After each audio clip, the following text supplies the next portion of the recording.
বারাউলিয়ার চট্টগ্রাম বোয়ালখালী কালাইয়ের হাট শাইখুল মাশায়েখ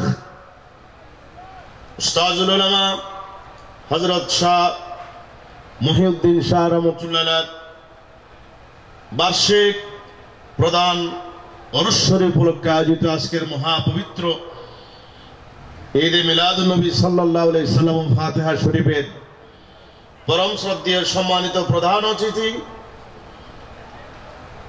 বোয়ালখালী আহলা দরবার শরীফের সম্মানিত সাজ্জাদ নশীন পীর তরিকত হাদিয়ে দ্বীন মিল্লাত আলহাজ মুফতি মঈনুল ইসলাম মোহাম্মদ জুনাইদ আল মাইজভান্ডারি কিবলা কাবা মদ্দাজিল্লুহুল আলী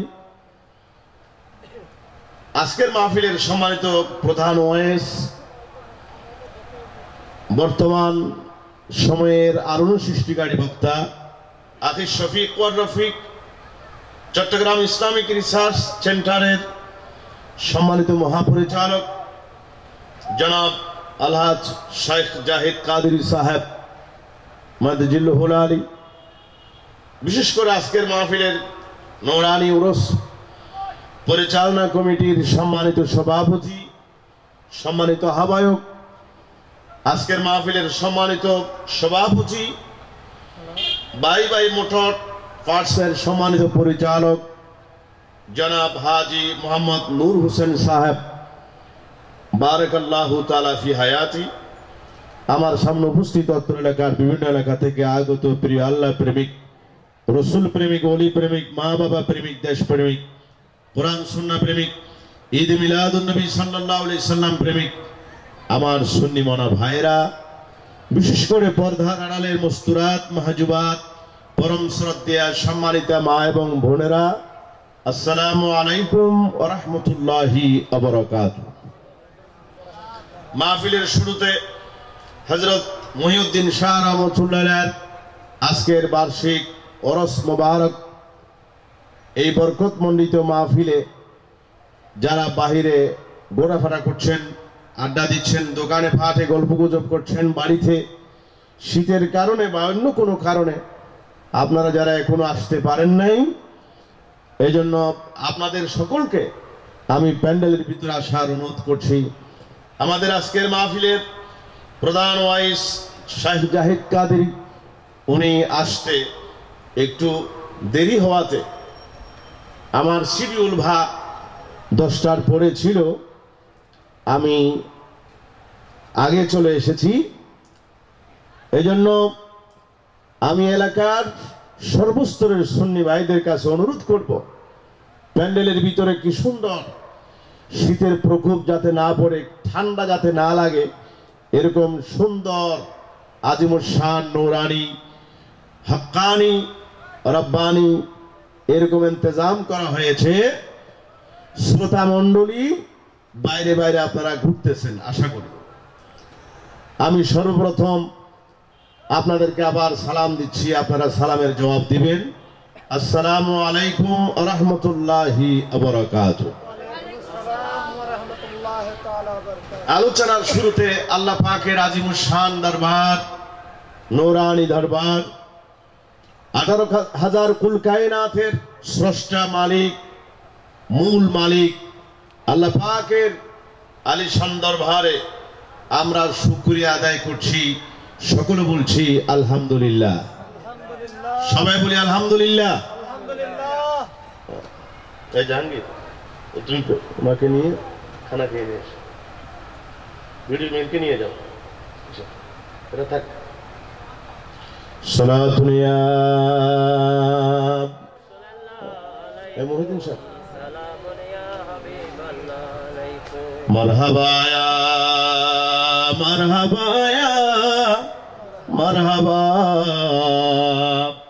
এই জাহাঙ্গীর, ওই ড্রাইভার সাহেবকে নিয়ে যাও। ভাইরা আমার, আল্লাহ পাকের আলিশান দরবারে আমরা আবার শুকরিয়া আদায় করছি, সকলে বলছি আলহামদুলিল্লাহ।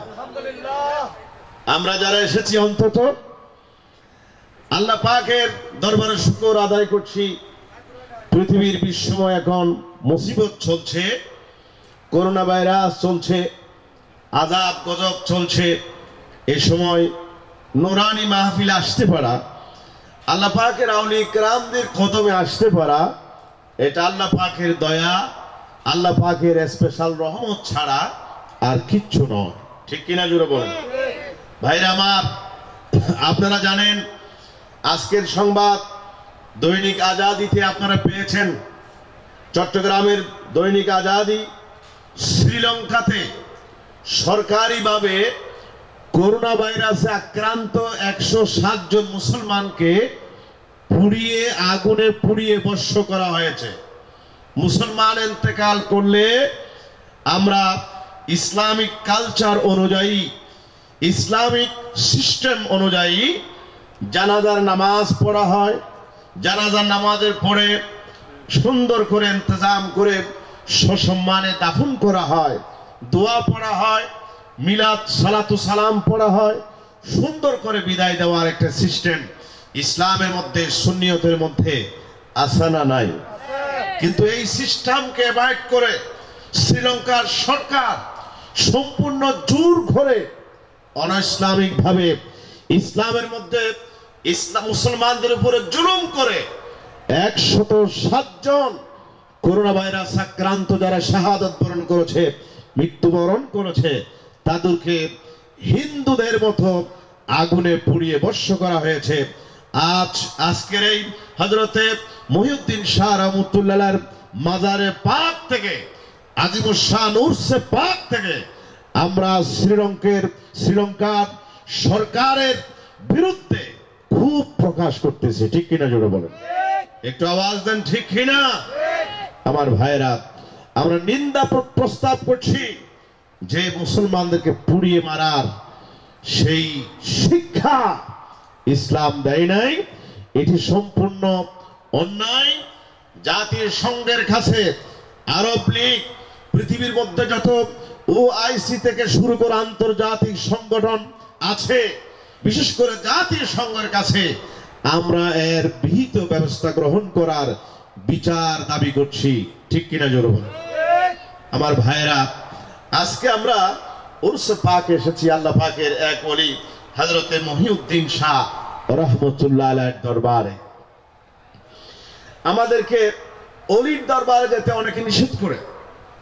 ওলি কাহাকে বলে এবং ওলিদের দরবারে, পীর বুজুর্গদের দরবারে কেন যেতে হয় এবং আউলিয়া কিরাম ইসলামের প্রচার এবং প্রসারে যে অবদান রেখেছেন এই সম্পর্কে অল্প কিছুক্ষণ আলোচনা করে আমি আমার আলোচনা শেষ করব, যদি আল্লাহ রাব্বুল আলামিন তৌফিক নসিব করেন। প্রথম কথা হচ্ছে ওলি আউলিয়া। কোরআন হাদিসের ভিত্তিতে আমি আলোচনা করতে চাই। ওলি এবং আউলিয়া, বাংলাদেশের অনেক মানুষ আছে যারা বলে আউলিয়া বলতে কিছু নাই, অথচ আউলিয়া শব্দটি সরাসরি মহান আল্লাহ রাব্বুল আলামিন কোরআনে হাকিমে ব্যবহার করেছেন। আউলিয়া শব্দটি কোরআন শরীফে ডাইরেক্ট আছে। আল্লাহ রাব্বুল আলামিন কোরআনে হাকিমের ভিতরে বলেন, আলা ইন্না আউলিয়া আল্লাহি লা খাউফুন আলাইহিম ওয়ালা হুম ইয়াহজানুন। এই যে আউলিয়া, আলা ইন্না আউলিয়া আল্লাহ, আল্লাহর আউলিয়া কিরাম। এই যে আউলিয়া, আমরা যে বলি ওলি আউলিয়া, আমরা যে গৌস কুতুব বলি, আউলিয়া কিরাম শব্দটি ব্যবহার করি, সরাসরি এটা কুদরতের আল্লাহ রাব্বুল আলামিনের কুদরতের জবানে আউলিয়া শব্দটি ব্যবহার করেছেন।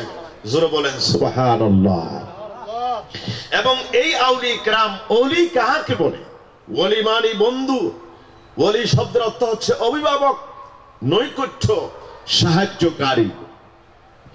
ওলি কাহাকে বলে? ডাইরেক্ট কোরআন শরীফ থেকে, কোরআনে কারীমের ভিতরে আল্লাহ পাক তিবিয়ানাল লিকুল্লি শাই, সবকিছুর বর্ণনা আল্লাহ পাক কোরআন শরীফে দান করেছেন। সুবহানাল্লাহ বলবেন না? কোরআনে কারীম আল্লাহ রাব্বুল আলামিন আউলিয়া কিরামের সংজ্ঞা দিয়েছেন, আল্লাযীনা আমানু ওয়া কানু ইয়াত্তাকুন। আল্লাহ রাব্বুল আলামিন বলেন যারা ঈমান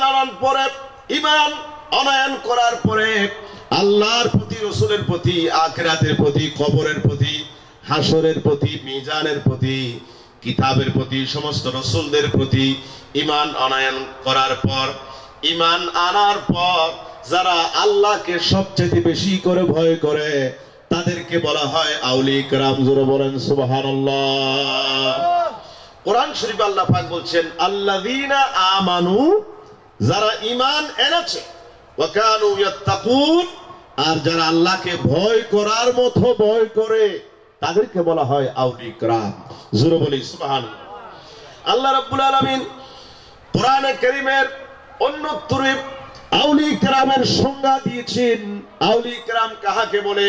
হুজুর গৌসে পাক থেকে শুরু করে ভাইরা আমার খাজা গরিব নওয়াজ, তৈয়ব সাদুর কেবলা, আলা হযরত ফাজিল বেল্লভী, তাহির সাদুর কেবলা, হযরতে মহিউদ্দিন শাহ রাহমাতুল্লাহ আলাইহি, পৃথিবীর কোটি কোটি কোটি কোটি আউলিয়া কিরাম আছে।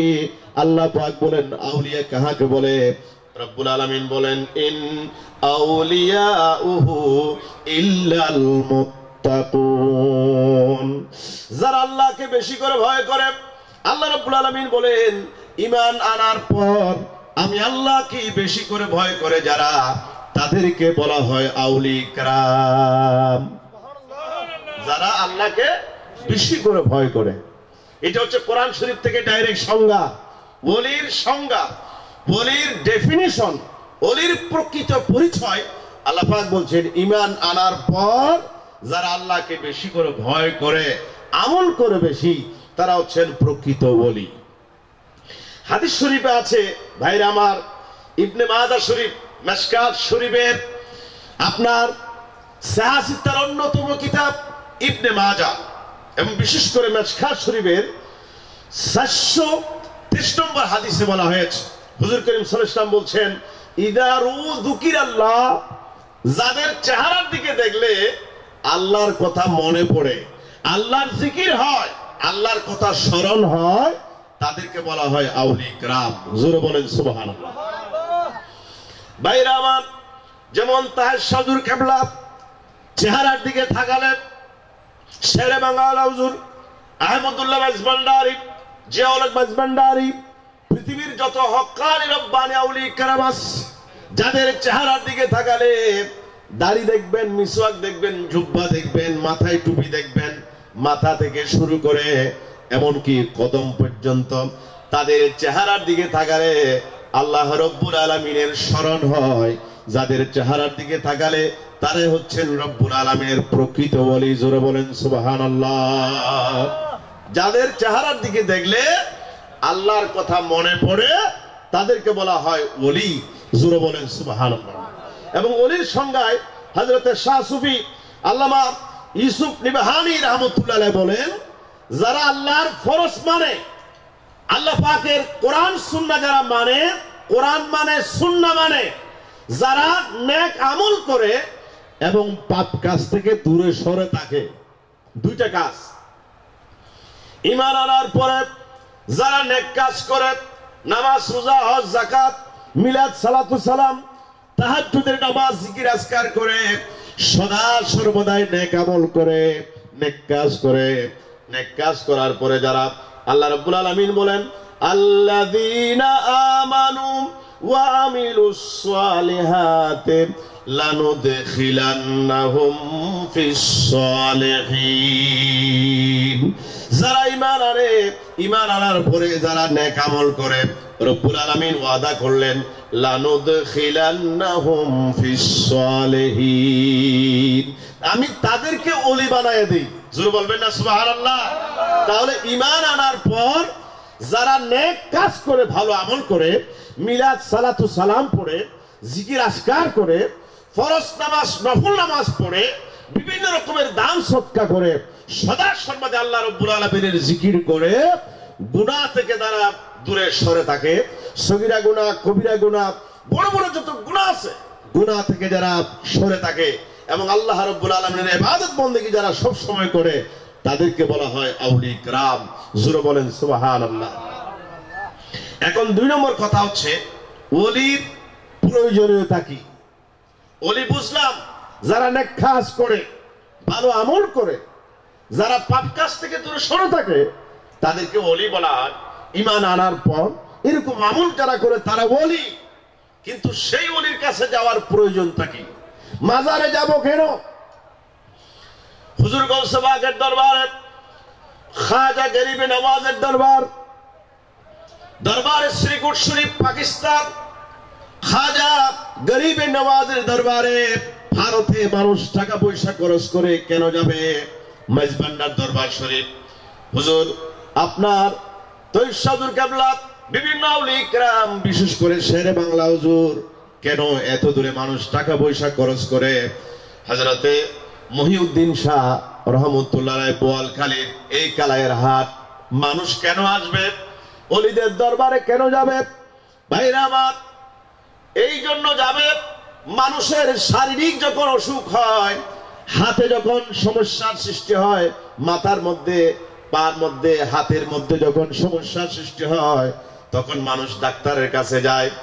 হাতের ডাক্তার আছে, চোখের ডাক্তার আছে, ব্রেনের ডাক্তার আছে, মাথার ডাক্তার আছে, পায়ের ডাক্তার, আপনার নাক কান গলা বিভিন্ন রকমের ডাক্তার যেমন আছে, শারীরিক অসুস্থতার জন্য যেমন ডাক্তার আছে, অনুরূপ ভাবে মানুষের শরীরের ভিতরে এমন একটা মাংসপিণ্ড আছে যাকে বলা হয়েছে মুদগা, কোরআন এবং হাদিসের ভাষায় মুদগা বলা হয়েছে কলব। এই কলবের চিকিৎসা করার জন্য পৃথিবীর কোন ডাক্তার, কোন ইঞ্জিনিয়ার, পৃথিবীর কোন ডাক্তার চিকিৎসা করতে পারবে না। ডাক্তার হাতের চিকিৎসা করতে পারে, ডাক্তার ব্রেনের চিকিৎসা করতে পারে, পায়ের চিকিৎসা করতে পারে, কিডনির চিকিৎসা করতে পারে, চোখের চিকিৎসা করতে পারে। শরীরের ভিতরে এমন একটা মাংসপিণ্ড আছে কলব, অন্তর, এই কলবের চিকিৎসা পৃথিবীর কোন ডাক্তার করতে পারেন না। জোরে বলেন সুবহানাল্লাহ। এই কলবের চিকিৎসা পৃথিবীর কোন ডাক্তার করতে পারে না, যত বড় ডাক্তার হোক।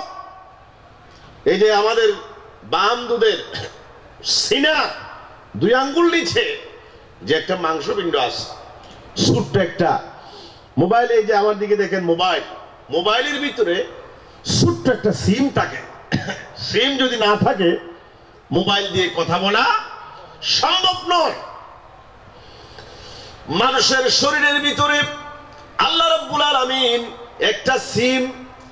একটা সিম দিলেন। এই সিমের নাম কলব। এই কলব যদি ঠিক না থাকে, মানুষের মাথা থেকে পা থেকে মানুষ ঠিক থাকে না। নামাজ ভালো লাগে না, মিলাদ নবী ভালো লাগে না, নাচ গান ভালো লাগে, নাটক সিনেমা স্টার জলসা ভালো লাগে, মিলাদ নবী ভালো লাগবে না, জশ্নে জুলুস ভালো লাগবে না, কোরআন শরীফের তেলাওয়াত ভালো লাগবে না। ভাইরা আমার, ওই সিমটা যদি শুদ্ধ হয়ে যায়, পুরা বডি শুদ্ধ হয়ে যায়। এই জন্য ওই সিমের চিকিৎসা যারা করেন তারা হচ্ছেন আল্লাহ পাকের রুহানি ডাক্তার, তারা হচ্ছেন আউলিয়া কিরাম। তারা হলেন হুজুর গৌস আব্দুল কাদের জিলানী, খাজা গরিবে নওয়াজ মাইনুদ্দিন চিশতি আজমিরি সঞ্জিরি রহমাতুল্লাহ আলাইহি, তৈয়ব শাহদুর কেবলা, তাহের শাহদুর কেবলা, আহমদুল্লাহ মেজবান্ডারি, জিয়াউল হক মেজবান্ডারি, শেরে বাংলা হুজুর হযরতে মহিউদ্দিন শাহ রহমাতুল্লাহ আলাইহি। এরা হচ্ছেন রুহানি চিকিৎসক। জোরে বলেন সুবহানাল্লাহ। এরা রুহানি ডাক্তার।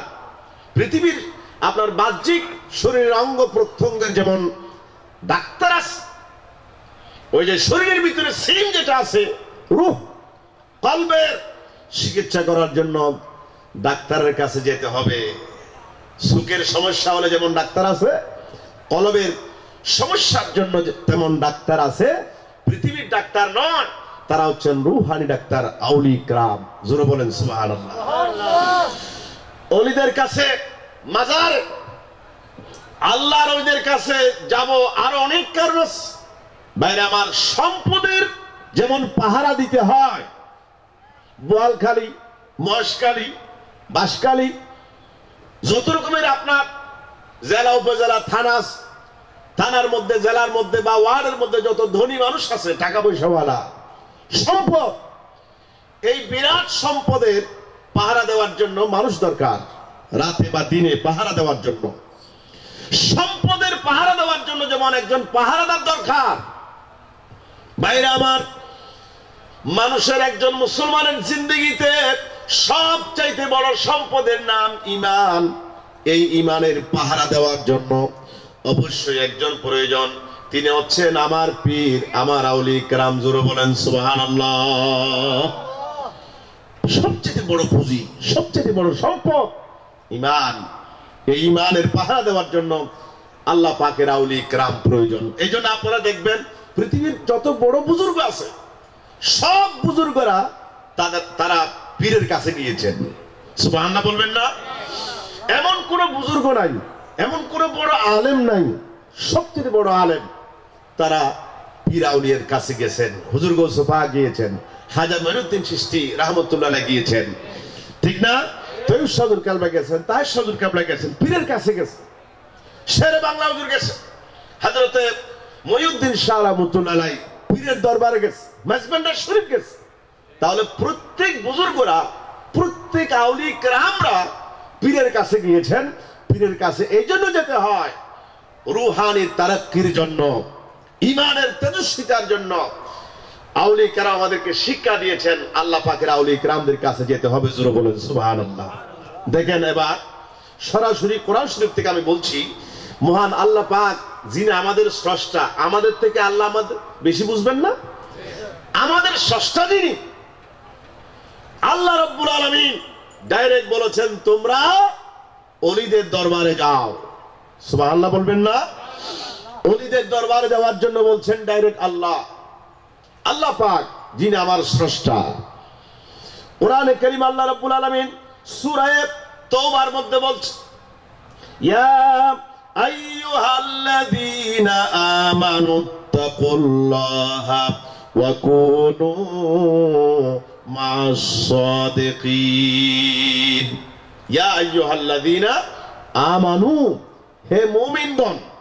আল্লাহ মুমিনদেরকে বললেন ইয়া আইয়ুহাল্লাযীনা আমানু। সুবহানাল্লাহ বলবেন না? মুমিনদের কত দাম!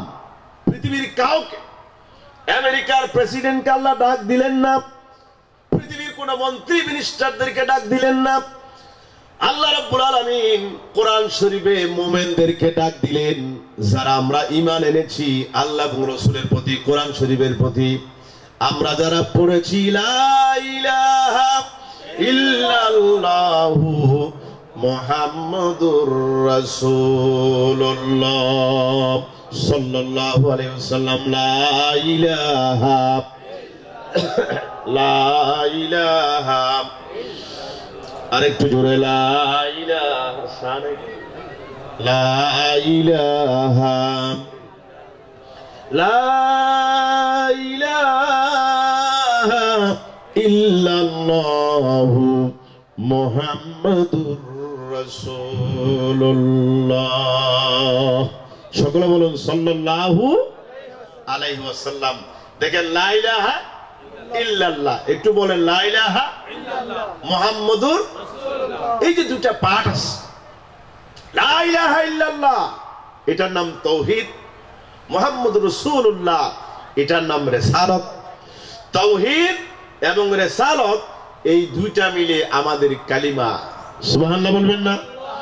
কেউ যদি শুধু লা ইলাহা ইল্লাল্লাহ, লা ইলাহা ইল্লাল্লাহ, লা ইলাহা ইল্লাল্লাহ 1 কোটি বার বলল, একবারও মুহাম্মাদুর রাসূলুল্লাহ সাল্লাল্লাহু আলাইহি ওয়াসাল্লাম বলেন নাই, সে কিয়ামত পর্যন্ত মুমিন মুসলমান হতে পারবে না। এজন্য আমরা তাওহীদ মানি, রিসালাত মানি, বেলায়েত মানি। তাওহীদ আল্লাহ, রিসালাত আমার রাসূল, বেলায়েত সমস্ত আউলিয়া কেরামদেরকে আমরা আহলে সুন্নাত ওয়াল জামাতের যারা অনুসারী আমরা মানি। জোরে বলবেন না সুবহানাল্লাহ? আর মানার জন্য বলেছেন কে? আল্লাহ। ওয়া কুনু মা'আস সাদিকিন। আল্লাহ রাব্বুল আলামিন বলেন ইয়া আইয়ুহাল্লাযীনা আমানু, হে মুমিনগণ তোমরা যারা তাওহীদ মানো, রিসালাত মানো, বেলায়েত মানো, আল্লাহ রাব্বুল আলামিন বলেন তোমাদের আরেকটা ডিউটি আছে, কাজ আছে, ওয়া কুনু মা'আস সাদিকিন। সাদিকিন যারা সত্যবাদী, আল্লাহ পাকের আউলিয়া কেরাম যারা তোমরা তাদের সঙ্গে থাকো। জোরে বলেন সুবহানাল্লাহ। তোমরা তাদের সঙ্গে হয়ে যাও। ওলিদের কাছে যাওয়ার জন্য বলেছেন আল্লাহ পাক। জোরে বলবেন না সুবহানাল্লাহ। ভাইরা আমার, আল্লাহ রাব্বুল আলামিন আবার বলেন, ইয়া আইয়ুহাল্লাযীনা আমানু তাকুল্লাহা ওয়াবতাগু ইলাইহিল ওয়াসিলা। আল্লাহ রাব্বুল আলামিন বলেন, ইয়া আইয়ুহাল্লাযীনা আমানু, হে মুমিনগণ, ইত্তাকুল্লাহ, তোমরা আল্লাহ রাব্বুল আলামিনকে ভয় করো। এরপর আল্লাহ রাব্বুল আলামিন বলেন, ওয়াবতাগু ইলাইহিল ওয়াসিলা, তোমরা ওসিলা তালাশ করো, অর্থাৎ আউলিয়া কেরামদেরকে তালাশ করো। জোরে বলেন সুবহানাল্লাহ। ওলিদের কাছে কেন যাব? হযরত মহিউদ্দিন শাহ রাহমাতুল্লাহ দরবারে যাব কেন? মহান আল্লাহ বলছেন, ইয়া আইয়ুহাল্লাযীনা আমানু, হে মুমিনগণ, ইত্তাকুল্লাহ, তোমরা আল্লাহকে ভয় করো, অর্থাৎ আমল করো। আমল করতে বলছেন, ইত্তাকুল্লাহ। এরপরে ওয়াবতাগু ইলাইহিল ওয়াসিলা, আল্লাহকে পাওয়ার জন্য ওসিলা তালাশ করো। এই ওসিলা মানে পীর আউলিয়া কেরাম। জোরে বলবেন না সুবহানাল্লাহ?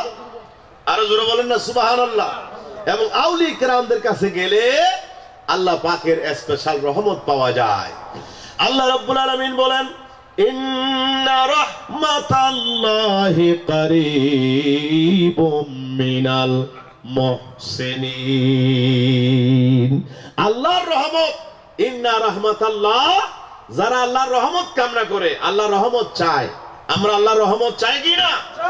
আল্লাহ পাকের রহমত যদি আমরা চাই, আল্লাহ পাক বলছেন, আমার রহমতের স্টেশন হলো আউলিয়া কেরামদের দরবার। আরো জোরে বলবেন না? আউলিয়া কেরামদের দরবার, এটা রহমতের স্টেশন।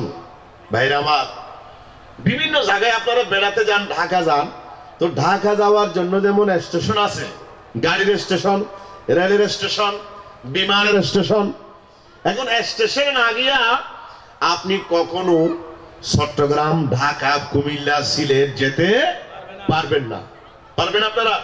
প্রথমে স্টেশনে যেতে হবে। আপনি এই কালারহাট থেকে, বোয়ালখালী থেকে চট্টগ্রাম যাবেন, বহদ্দারহাট যাবেন, প্রথমে গাড়ির স্টেশনে যেতে হবে। আপনি যদি বিলের মধ্যে, এটা একটা বিল ভাই, এটা একটা মাঠ, এই মাঠের মধ্যে যদি আপনি পড়ে থাকেন, আমি বহদ্দারহাট যাব, এই যে কিয়ামত পর্যন্ত যদি আপনি এই মাঠের মধ্যে পড়ে থাকেন, কখনো আপনি বহদ্দারহাট যেতে পারবেন না। স্টেশনে যেতে হবে, যে কোনো স্টেশন। ভাইরা আমার, হয়তো আপনি সিএনজির station, bus station, train station, অথবা বিমানের আপনার বিমানবন্দর, একটা স্টেশনে পৌঁছতে হবে যদি আপনি আপনার গন্তব্যস্থলে পৌঁছতে চান, আল্লাহ রাব্বুল আলামিন পর্যন্ত পৌঁছতে চান, আমার রাসূল পর্যন্ত পৌঁছতে চান, অনেক দূরে যেতে হবে। আল্লাহর নৈকট্য অর্জন করতে চান, আল্লাহ রাব্বুল আলামিন বলেন স্টেশন লাগবে।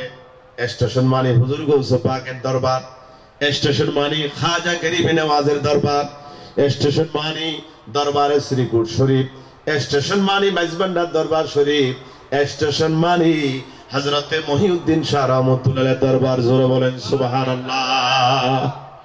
এই হলো স্টেশন। স্টেশনে আমরা এসে গেলাম, আমরা গাড়িতে উঠবো, মাজার শরীফে এসে গেলাম।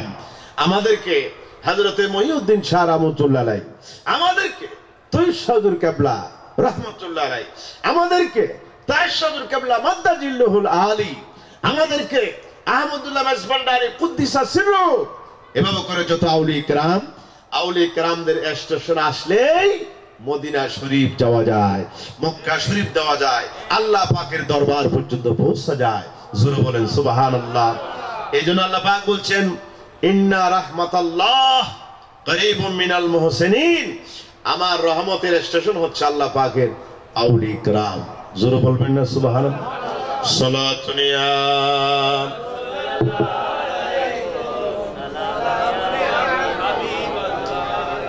সালাতুন ইয়া রাসূলুল্লাহ,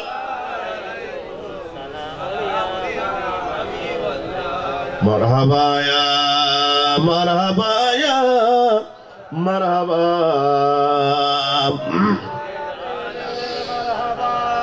আলহামদুলিল্লাহ বলেন, আর একটু আস্তে করে বলেন। আপনাদের সমস্যা হচ্ছে, শ্রোতা মণ্ডলীর আজকে অভাব নাই, ঠিক না? আসুন একটু পরে আল্লাহ আসার তৌফিক দান করুন। আর একটু জোরে বলেন। আমার ভাইরা, আজ পৃথিবীর অবস্থা এমনি খারাপ, বিশ্বের অবস্থা, মুসলমানদের উপরে নির্যাতন চলে, বিশেষ করে Syria, Algeria, Somalia, Bosnia, Afghanistan, Sri Lanka, বিশ্বের মুসলমানদের উপরে চরম নির্যাতন চলছে। এই নির্যাতন থেকে বাঁচতে হলে কোরআন সুন্নাহর অনুসরণ ছাড়া বিকল্প রাস্তা। মুসলমানের মধ্যে কোনো মিল নাই, একজনের সাথে আরেকজনের মোহাব্বত নাই, ঠিক কিনা জোরে বলেন? মুসলমান নাচ গানের দিকে এখন বেশি ঝুঁকে পড়েছে, স্টার জলসার দিকে ঝুঁকে পড়েছে, নামাজ থেকে মানুষ দূরে ছিটকে পড়ছে, আউলি কেরামদের সমালোচনা করতেছে, নারে রিসালাতকে ফালতু স্লোগান বলা হচ্ছে। জোরে বলেন নাউজুবিল্লাহ। এই জন্য আজ মুসলমানদের এই অধপতন থেকে বাঁচতে হলে আউলি কেরামদের দরবারে আসা ছাড়া বিকল্প রাস্তা নাই। কোরআন সুন্নাহর কাছে আসা ছাড়া, আল্লাহ এবং রাসূলের অনুসরণ করা ছাড়া বিকল্প কোনো রাস্তা নাই। এবং আউলি কেরাম তারা কেমন? ইসলাম দেখেন, আউলি কেরামের মাধ্যমে পুরো জগৎবাসী, বিশেষ করে আমরা বাংলাদেশী, ভারতীয় উপমহাদেশে আমরা ইসলাম পেয়েছি আউলি কেরামদের মাধ্যমে, ঠিক কিনা? আপনারা জানা থাকলে বলবেন, এই ভারতীয় উপমহাদেশে আল্লাহর কোন রাসূল বা সাহাবায়ে কেরাম, এখানে কোন সাহাবায়ে কেরাম আসেন নাই। সাহাবায়ে কেরাম এই ভারতীয় মহাদেশে আসেন নাই। আমরা ইসলাম পেয়েছি খাজা গরিব নওয়াজের মাধ্যমে, ঠিক কিনা? একটু আওয়াজ দেন, ঠিক কিনা? ভাইরা আমার, খাজা গরিব নওয়াজ, বান্দে নওয়াজ রহমতুল্লাহ আলাইহি যখন ইসলামের প্রচার করছিলেন, ইসলামের যখন তিনি তাবলীগ করছিলেন, প্রচার করছিলেন, এই ভারতীয় মহাদেশে একজন মুসলমানও ছিল না। মুসলমান ছিল? একজন মুসলমানও ছিল না। কিন্তু বড় আশ্চর্যের বিষয়, তিনি জায়গায় জায়গায় ইসলামের সুন্নিয়তের নারে তাকবীরের, নারে রিসালাতের, নারে গাউসিয়ার, কোরআন সুন্নাহর প্রচার প্রসার এত বেশি করেছেন। ভাইরা আমার, খাজা গরিব নওয়াজ যেদিন ইন্তেকাল করেছেন, খাজা গরিব নওয়াজের জানাজায় 92 লক্ষ মুসলমান অংশগ্রহণ করেছিলেন। একজন মুসলমানও ছিল না। খাজা গরিব নওয়াজ যখন এই ভারতীয় মহাদেশে আসেন নাই, একজন মুসলমানও, হিন্দু, বৌদ্ধ, খ্রিস্টান ছিল, কাফির, বেঈমান ছিল। খাজা গরিব নওয়াজ, যিনি মঈনুদ্দিন, ইসলামকে যিনি সাহায্য করেছেন, মঈনুদ্দিন শব্দের অর্থ হচ্ছে দ্বীন, ইসলামকে সাহায্যকারী। কে বলেছে আউলি কেরাম সাহায্য করতে পারে না? ইসলাম, মঈনুদ্দিন, হুজুর গৌসে পাকের নাম মহিউদ্দিন, নিষ্ক্রিয় ইসলামকে সক্রিয় করেছেন, ইসলামকে পুনর্জীবন করেছেন হুজুর গৌসে পাক। সেই ইসলামকে সাহায্য সহযোগিতা করে আবার পুনর্জাগরণ করেছেন খাজা মঈনুদ্দিন। জোরে বলেন সুবহানাল্লাহ। আর একটু জোরে বলবেন না? ভাইরা আমার, আউলি কেরাম তাদের মান সম্মানের ব্যাপারে অনেকে বলে আউলি কেরামদের কি সম্মান? তারা কোরআন শরীফ পড়ে না বলে, হাদিস শরীফ জানে না বলে, আউলি কেরামদের সম্মানের ব্যাপারে কথা বলে, ঠিক কিনা জোরে বলেন? আল্লাহ রাব্বুল আলামিন কোরআনে কারীমে বলেন আউলি কেরামদের ব্যাপারে, ওয়ামান আহসানু মিম্মান দাআ ইলাল্লাহ, যারা আল্লাহর দিকে ডাকে। এই যে আমাদের হযরতে খাজা, হযরতে মহিউদ্দিন শাহ রাহমাতুল্লাহ আলাইহি কার দিকে ডেকেছেন? আল্লাহর দিকে। যারা আল্লাহর দিকে ডাকে, তাদের চাইতে উত্তম আর কে হতে পারে? এটা আল্লাহ পাক বলছেন, তারা হচ্ছেন পৃথিবীর শ্রেষ্ঠ জাতি, শ্রেষ্ঠ ব্যক্তিত্ব। জোরে বলেন সুবহানাল্লাহ। সম্মান দিয়েছেন আল্লাহ পাক আউলি কেরামদেরকে। ইসলামের জন্য তারা কি ভূমিকা পালন করেছেন দেখুন। আউলি কেরাম আছেন বলে এই যে আমাদের চট্টগ্রাম জামিয়া আহমদিয়া সুন্নিয়া আলিয়া মাদ্রাসা, এটার প্রতিষ্ঠাতা বাংলাদেশের কোন মন্ত্রী, কোন মিনিস্টার না, আউলি কেরামদের মাধ্যমে আমরা জামিয়া পেয়েছি, আউলি কেরামদের মাধ্যমে ঢাকা কাদেরিয়া আলিয়া পেয়েছি, সুবহানিয়া আলিয়া মাদ্রাসা পেয়েছি, এরকম মাইজবান্ডার দরবার শরীফ মাদ্রাসা পেয়েছি, খানাকা পেয়েছি, জশ্নে জুলুস পেয়েছি। এবং আমরা ইয়া নবী সালাম আলাইকা, ইয়া রাসূল সালাম আলাইকা মিলাদ কিয়ামের শিক্ষা আউলি কেরামদের মাধ্যমে পেয়েছি। জোরে বলেন সুবহানাল্লাহ, ঠিক কিনা জোরে বলেন। খানাকা শরীফ পেলাম, আউলি কেরাম হিন্দু বৌদ্ধ কাফির বেঈমানদেরকে সুর ডাকাত আপনার বিভিন্ন রকমের মদকুর জেনাকুর বিভিন্ন খারাপ মানুষদেরকে দাওয়াত দিয়েছেন ইসলামের দিকে, দাওয়াত দিয়েছেন সুন্নিয়তের দিকে, দাওয়াত দিয়েছেন কোরআনের দিকে, হাদিসের দিকে। লক্ষ লক্ষ আপনার সুর ডাকাতদেরকে ধরে আউলি কেরাম চাই নামাজ মসজিদের মধ্যে নামাজের জন্য দাঁড় করে দিয়েছেন। জোরে বলেন সুবহানাল্লাহ, ঠিক কিনা? আপনারা জানেন, শুনেছেন ইসলামিক কি অবদান তাদের আছে। দেখেন মাদ্রাসা, মসজিদ, খানাকা, মক্তব এগুলো আমরা পাচ্ছি আউলি কেরামদের মাধ্যমে। ভাইরা আমার, হুজুর গৌসে পাক আব্দুল কাদের জিলানী তিনি তার দরবারে দেখেন আউলি কেরাম মানুষদেরকে কিভাবে হেদায়েত করেন, ইসলামের প্রচার প্রসার করেন। একটা সূর এসেছিল হুজুর গৌসে পাকের দরবারে, বাহজাতুল আসরার কিতাবে লেখা আছে। সূরের মনে বড় আশা যে অনেকদিন চুরি করেছে, কিছু করতে পারি নাই, আজকে হুজুর গৌসে পাকের দরবারে আমি চুরি করব, বিরাট ধনী হয়ে যাব। সুবহানাল্লাহ বলেন। মনে বড় আশা নিয়ে হুজুর গৌসে পাকের দরবারে এসেছে। ভাইরা আমার, সুর প্রবেশ করলো গৌসে পাকের দরবারে। এখন গৌসে পাকের কারামত শুরু হয়ে গেল। সুর যখন ঘরের ভিতরে প্রবেশ করলো, সুকে আর কাজ করে না, সুক অন্ধ হয়ে গেছে, সুকে আর দেখে না, ঘরের দরজা তালাশ করে কিছু পায় না। সুর এখন সিদ্ধান্ত নিল, ফজর যখন হবে, হুজুর গৌসে পাক যখন নামাজ পড়ার জন্য মসজিদে যাওয়ার জন্য দরজা খুলবে, হয়তো আমি তখন দরজার নাগাল পাবো, তখন ঘর থেকে বের হতে পারবো। এই বলে সিদ্ধান্ত গ্রহণ করে ঘরের কোণার মধ্যে বসে বসে একেবারে থরথর করে কাঁপতেছে, কোণার মধ্যে অপেক্ষা করছে। গভীর রাত, হযরতে হুজুর গৌসে পাক আব্দুল কাদের জিলানী আল গিলানী আল হাসানী ওয়াল হুসাইনী রাদিয়াল্লাহু আনহু তিনি ইবাদত রিয়াজত করছেন, বন্দি করছেন, তাহাজ্জুদে নামাজ পড়ছেন।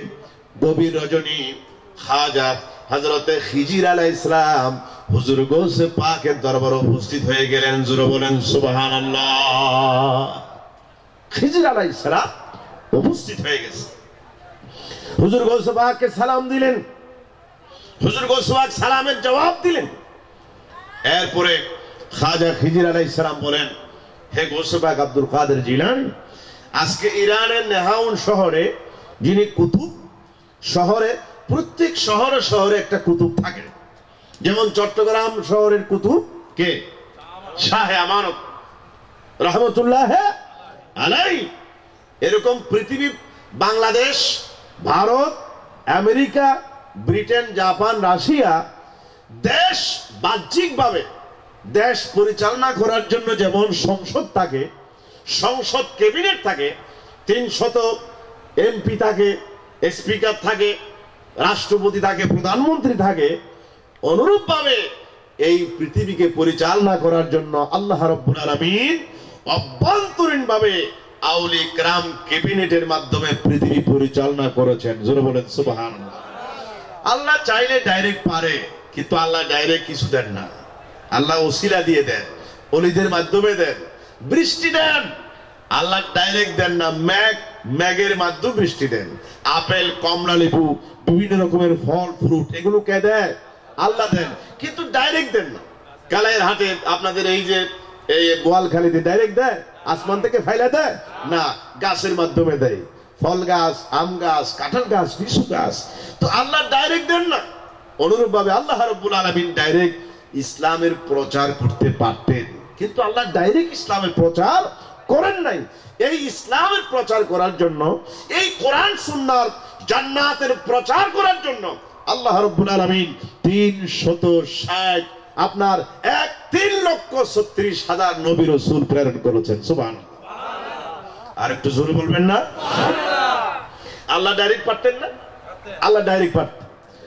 আল্লাহ রাব্বুল আলামিন বলেন, আমি নবী রাসূল প্রেরণ করলাম দ্বীনের দাওয়াত দেওয়ার জন্য।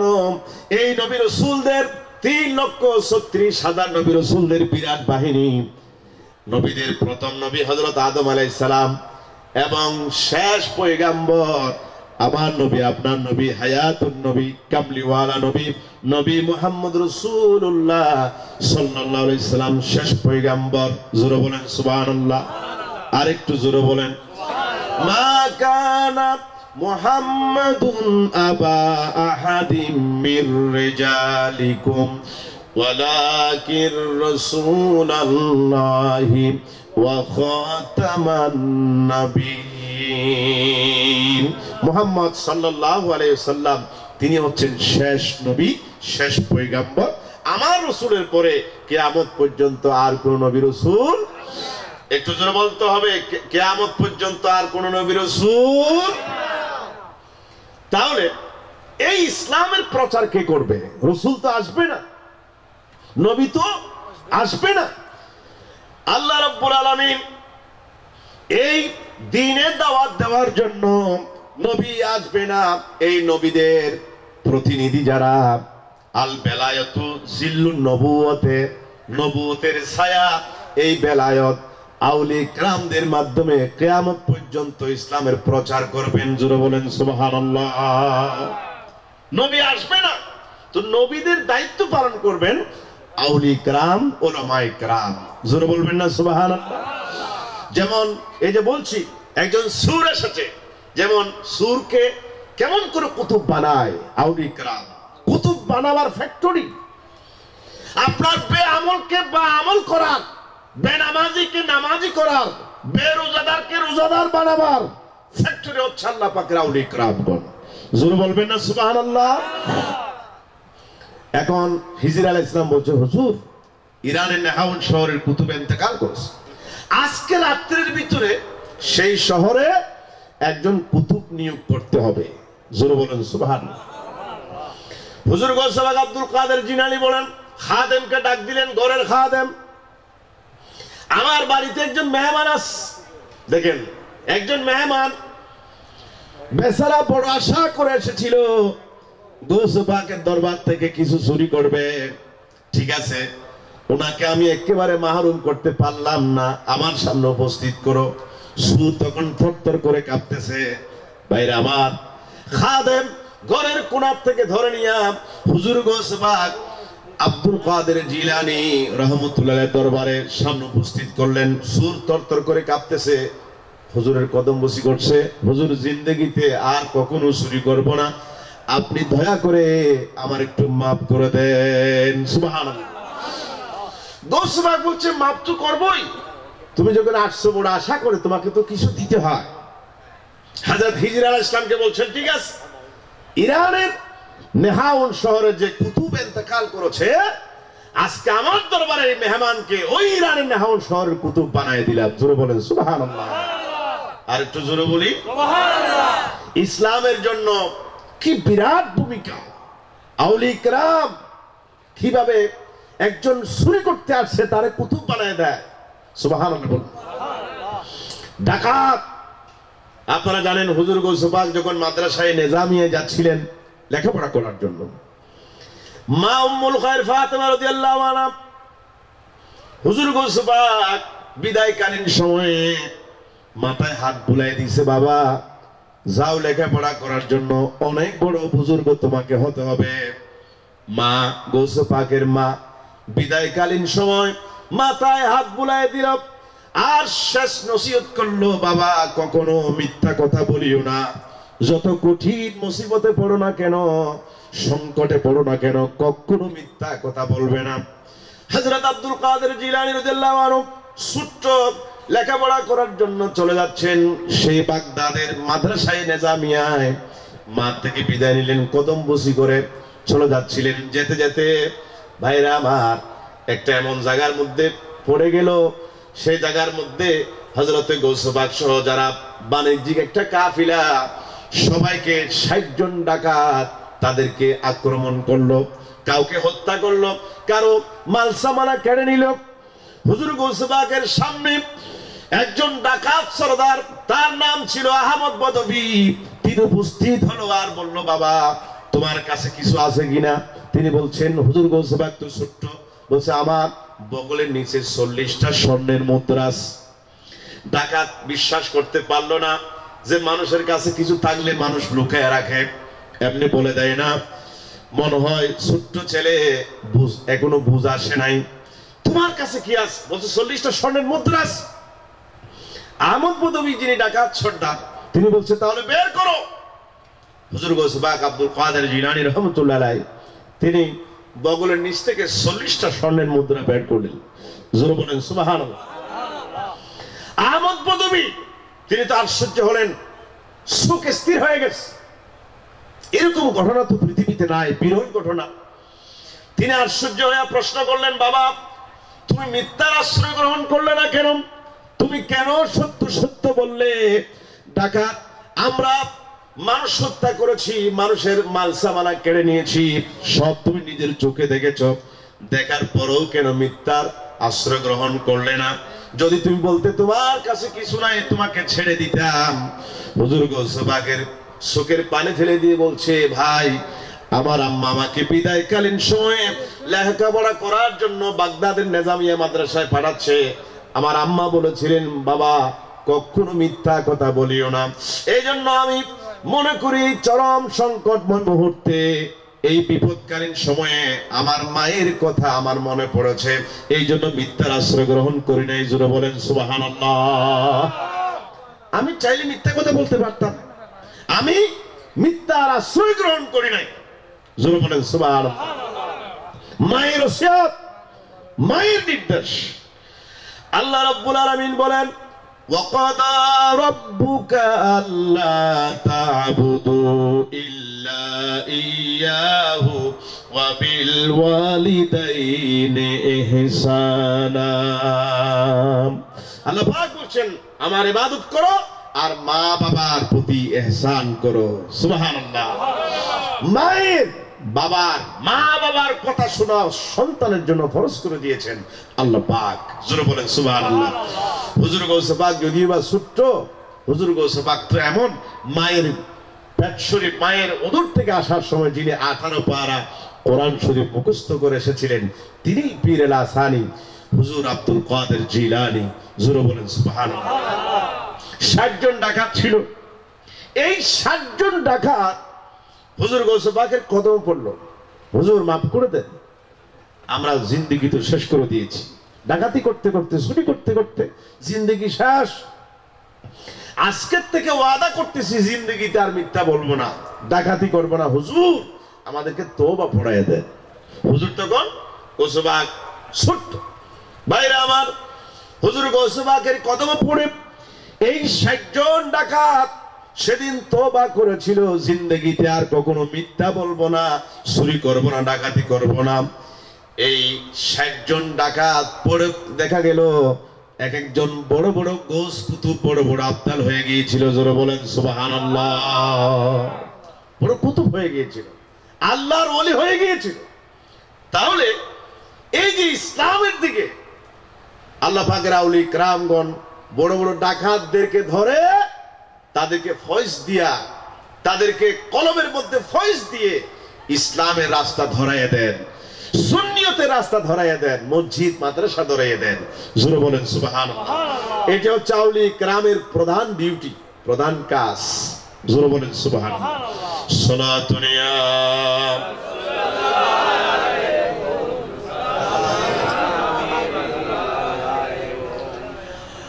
যে করেছে চিনতে ভুল আপনাকে রাসূল, ইহ কালো পরকাল, ইহকাল পরকাল, সে হারানো উভয় কুল। সালাতুন ইয়া রাসূলুল্লাহ আলাইকুম।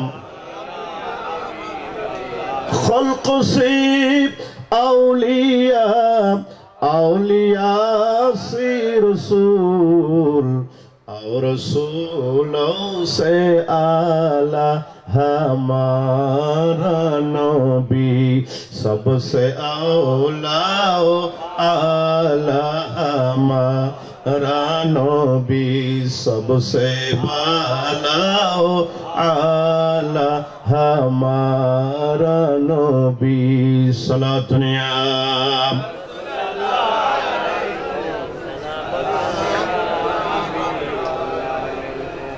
আমার সুন্নি ভাইরা, আউলি کرام সুর ডাকাতদেরকে ধরে ইসলামের শিক্ষা ট্রেনিং দেন।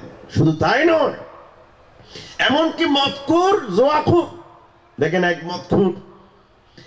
মদকুর হুজুর গৌস পাকের দরবারে সে বলছে যে গৌস পাকের দরবারে, হুজুর আমার মদ ছাড়া আমার জিন্দেগি যায় না, মদ খাইতে হয়। এরকম কিছু মানুষ আছে না, হুজুর আমি মদ ছাড়তে পারবো না, কিন্তু আপনাকে তরিকতের সবক দিতে হবে। দেখেন বৈচিত্র্য, পৃথিবীতে বৈচিত্র্য মানুষ আছে যে আমি মদ ছাড়বো না, কিন্তু আমাকে সবকও দিতে হবে। হুজুর গৌস পাক তো রুহানি ডাক্তার। দেখেন আপনার ডাক্তারের কাছে গেলে, পৃথিবীর ডাক্তার এক একজনকে আপনার রোগ অনুযায়ী ওষুধ দেয়। কারো যদি আপনার সমস্যা হয়, এটা ক্যান্সার হয়েছে, ক্যান্সারের ওষুধ দেয়।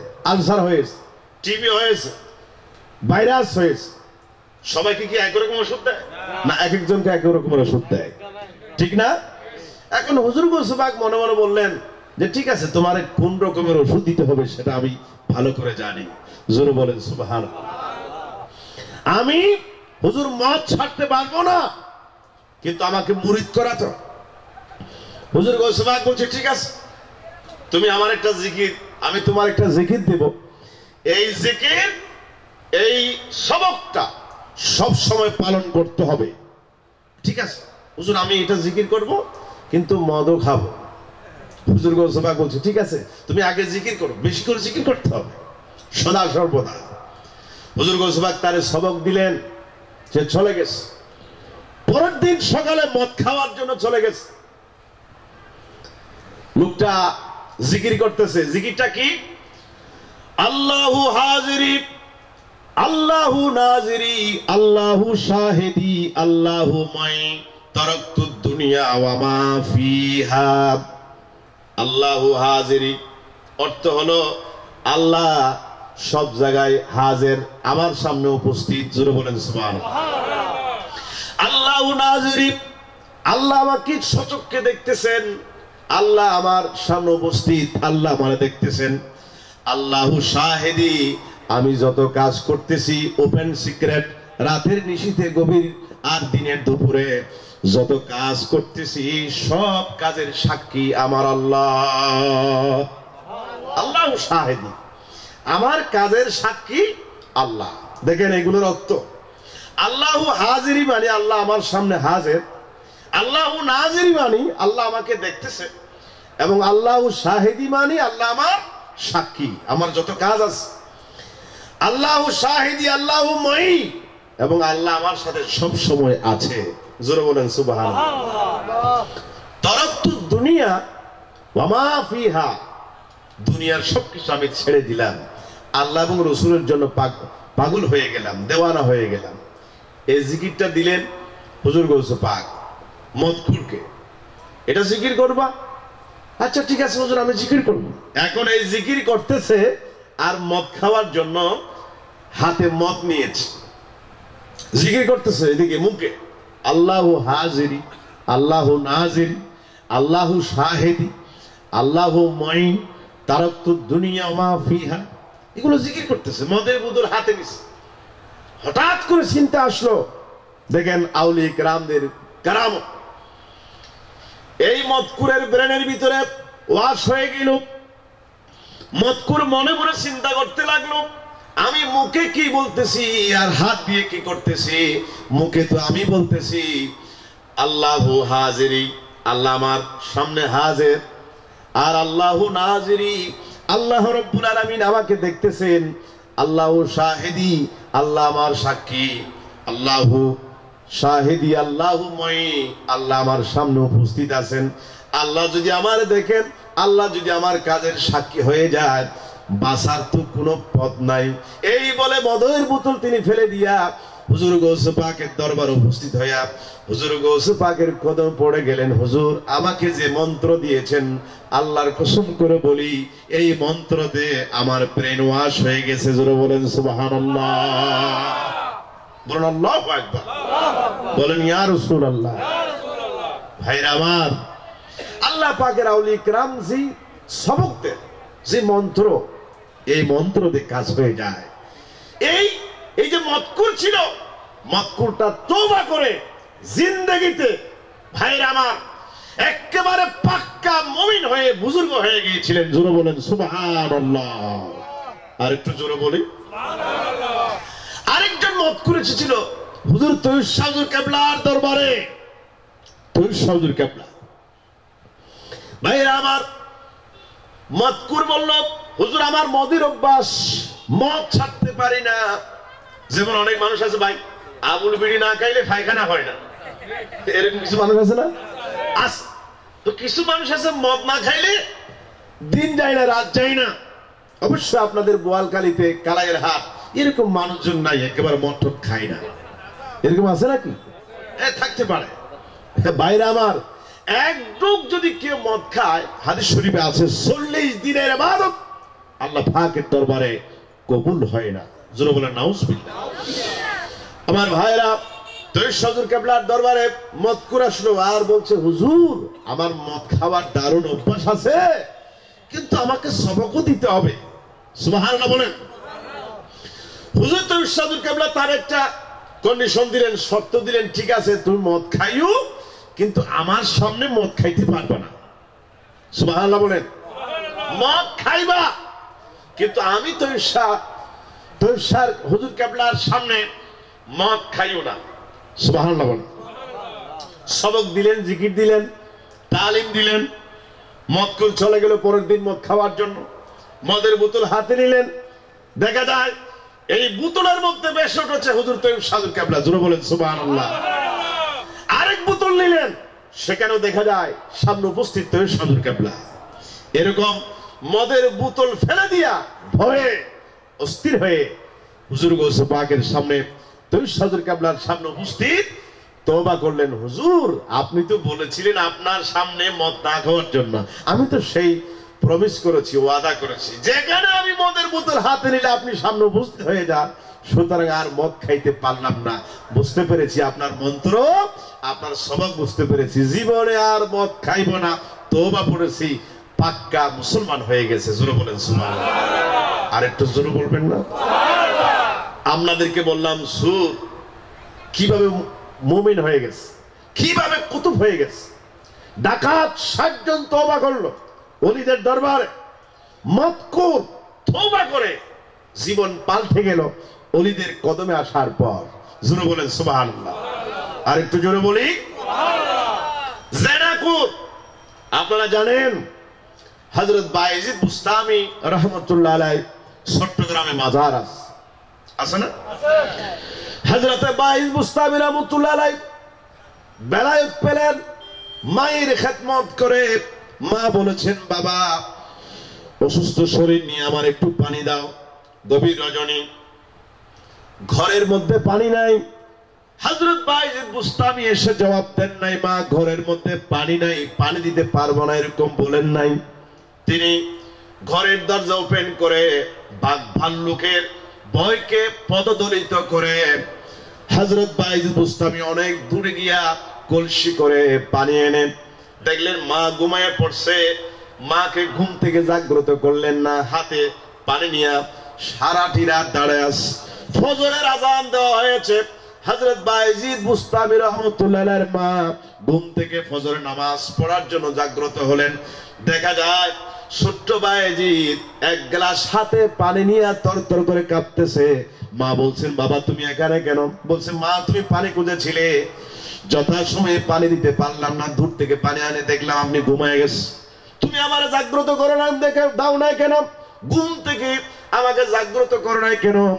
হযরত বায়েজিদ বুস্তামি রাহমাতুল্লাহ আলাইহি বলেন, মা আপনি অসুস্থ মানুষ, আপনি ক্লান্ত শ্রান্ত, এই জন্য আপনার আরামের ঘুম আমি ব্যাঘাত না করে সারা রাত আপনি ঘুম থেকে কখন জাগ্রত হবেন এই জন্য সারাটি রাত এই শীতকালে থরথর করে কেঁপে কেঁপে সারাটি রাত কেটে দিয়েছি। জোরে বলেন সুবহানাল্লাহ। মা হযরত বায়েজিদ বুস্তামির জন্য দোয়া করে দিলেন, আল্লাহ আমার বায়েজিদ বুস্তামিকে তুমি সুলতানুল আরিফিন জগৎ বিখ্যাত ওলি বানায় দাও। সুবহানাল্লাহ।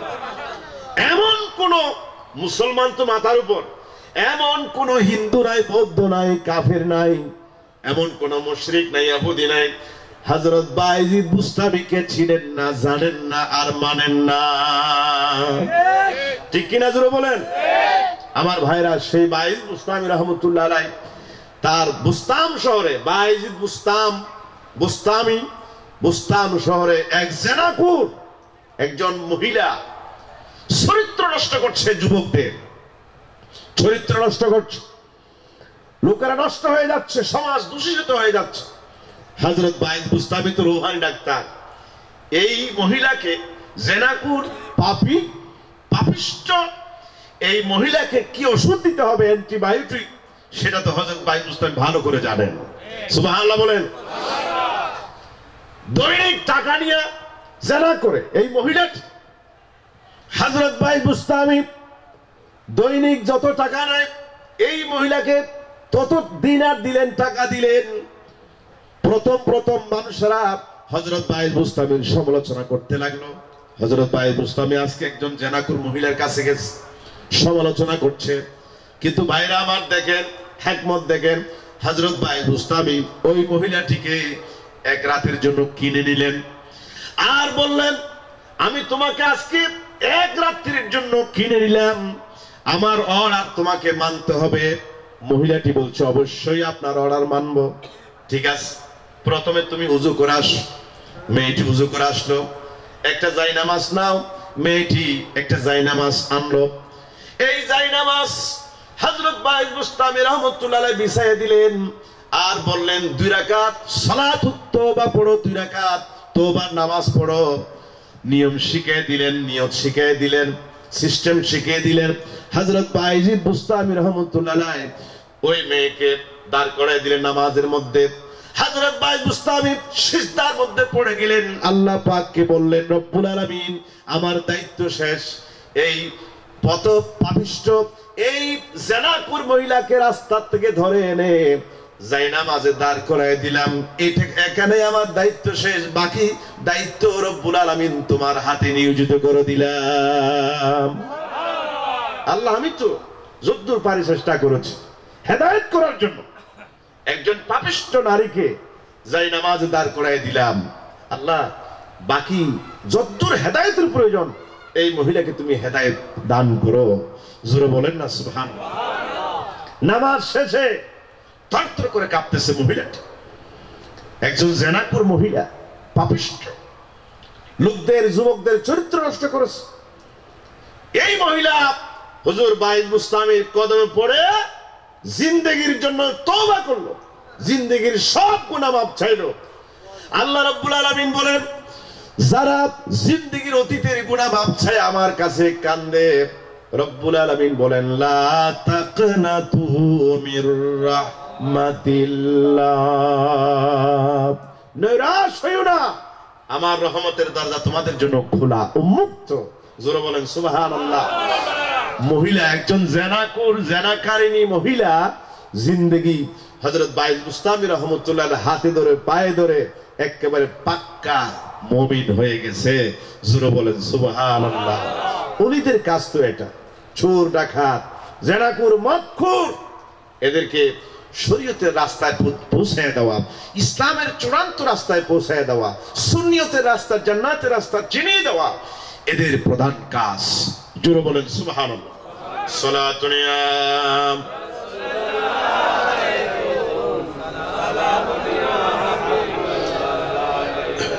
মক্কাওয়ালা মদিনাওয়ালা, বলেন মক্কাওয়ালা, আরেকটু জোরে, মক্কাওয়ালা মদিনাওয়ালা, আমায় তুমি দেখা দাও। মনে বড় আশা ছিল যাব মদিনা, মনে বড় মক্কাওয়ালা, সবাই মক্কাওয়ালা মদিনাওয়ালা, মক্কাওয়ালা আমায় তুমি দেখা দাও। মনে বড় আশা ছিল যাব মদিনা। জোরে বলেন মারহাবা, আরো জোরে বলেন আল্লাহু আকবার। এবার বলেন ইয়া রাসূলুল্লাহ, এবার জোরে বলেন আমিন। আমরা আল্লাহ পাকের আউলিয়া ইকরামদের কাছে যেতে চাই কিনা? আরো জোরে বলেন চাই কিনা? হযরত মহিউদ্দিন শাহ রহমাতুল্লাহর মাজারে যেতে চাই কিনা? হুজুর গৌসে পাকের দরবারে যেতে চাই কিনা? খাজা গরিব নওয়াজের দরবারে যেতে চাই কিনা? শাইন শাহ শ্রীকুট যেতে চাই কিনা? মেজবান্ডার দরবার শরীফ যেতে চাই কিনা? আমরা শেরে বাংলা হুজুরের দরবারে যেতে চাই কিনা? আল্লাহ কবুল করুক। আমিন। আর একটু জোরে আমিন। একবার হেঁটে যাচ্ছিলেন রাস্তা দিয়া, কিছু মানুষ আগুনের পূজা করতেছে, আগুনের পূজা। হযরত খাজা মঈনুদ্দিন চিশতি রাহমাতুল্লাহ আলাইহি বলেন, ভাইরা আমার আগুনের পূজা করিও না, আগুনকে সিজদা দিও না, আগুনকে পূজা করিও না। এই আগুন কিছু করতে পারে না, মানুষের লাভ মানুষের ক্ষতি করতে পারে না।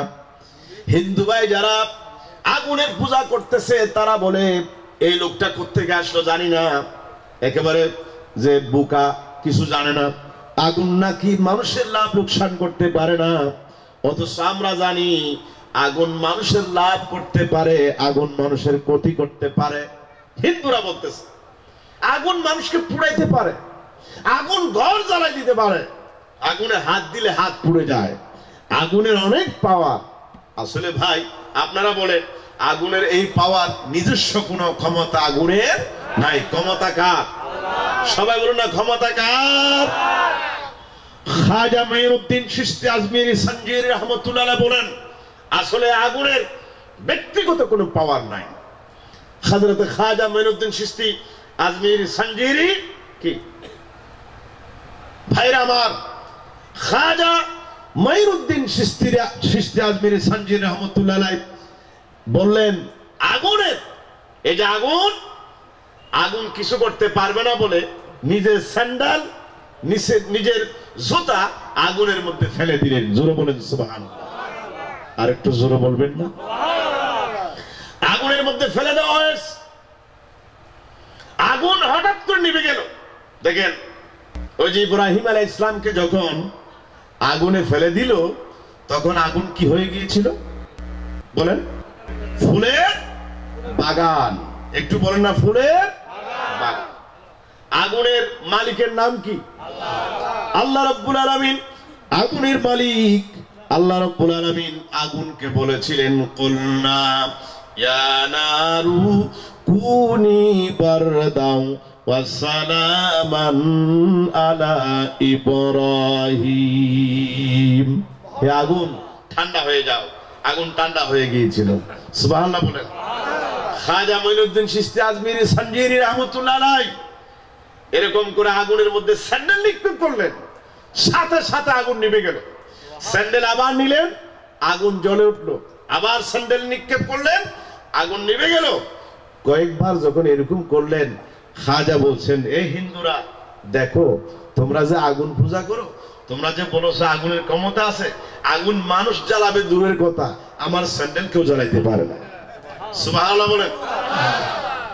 এই বলার পর হিন্দু যারা আগুনের পূজা করতেছে তারা হযরতে খাজা মঈনুদ্দিন চিশতি আজমিরি সানজিরির কদমে এসে সেদিন পড়ে নিয়েছিল লা ইলাহা ইল্লাল্লাহু মুহাম্মাদুর রাসূলুল্লাহ সাল্লাল্লাহু আলাইহি সাল্লাম। লা ইলাহা ইল্লাল্লাহ লা ইলাহা লা ইলাহা লা ইলাহা ইল্লাল্লাহু মুহাম্মাদুর রাসূলুল্লাহ। আগুনের পূজারী এই যে শিরিক থেকে যারা মুক্ত করেছেন আল্লাহ পাকের আউলি کرامগণ, জোরে বলেন সুবহানাল্লাহ। শিরিক যারা মুশরিক আগুন পূজারী তাদেরকে ধরে এনে তওবা করিয়ে ইসলামের দিকে দীক্ষিত করেছেন, দ্বীনের দাওয়াত দিয়েছেন, ইসলামের প্রচার করেছেন আল্লাহ রাব্বুল আলামিনের আউলি کرام, জোরে বলেন সুবহানাল্লাহ। এরপরে দেখুন মূর্তি পূজারী ভারতের একজন মূর্তি পূজারী হিন্দু হযরতে খাজা মঈনুদ্দিন চিশতিকে হত্যা করার জন্য এসেছিল। হত্যা করবে, আপনার বগলের নিচে একটা ধারালো অস্ত্র ছুরি, খাজা মঈনুদ্দিন চিশতিকে হত্যা করবে। যাতে হিন্দু কিন্তু মুসলিম সেজে সেদিন আসরের নামাজ পড়েছিল। খাজা গরিব নওয়াজের পিছনে আসর নামাজ পড়েছে।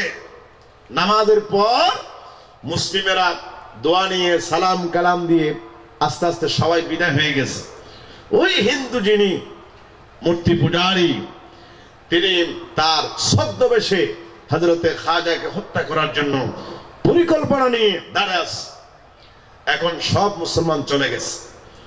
খাজা গরিব নওয়াজ রাহমাতুল্লাহ আলাইহি বললেন, এই যে ভাই তুমি দাঁড়ায় আছো কেন? বলছে হুজুর আমি দোয়া নিতে এসেছি। খাজা গরিব নওয়াজ বলছে আসলে কি দোয়া নিতে এসেছো সেটা আমি ভালো করে জানি।